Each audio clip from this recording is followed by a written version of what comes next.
San Tomas egunan. Eta urtero bezala, txistorra, txorizoa, taloa, ogia eta daririk ez da faltako Euskal Herriko txoko askotan.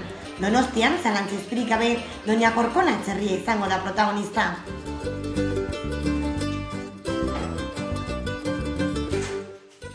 Doña Korkonak 3 urte ditu eta 350 kiloko pisua.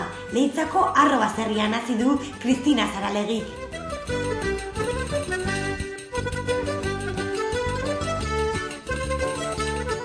Donostiako San Tomas festarako txerria azten duen 5. urtea du aurtengo hark.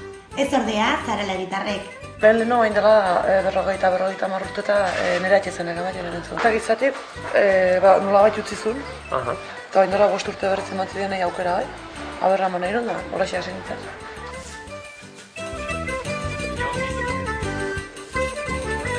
Zazpi txerri ditu etxean, eta handiena da azokara eramango duena.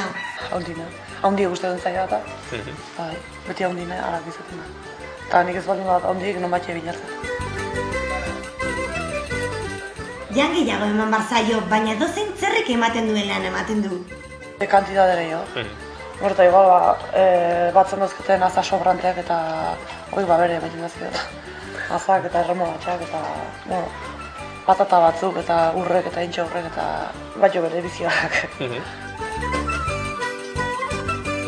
Nahi duenak igandean izango du Doña Korkona agurtzeko aukera Donostian, Konstituzio plazan.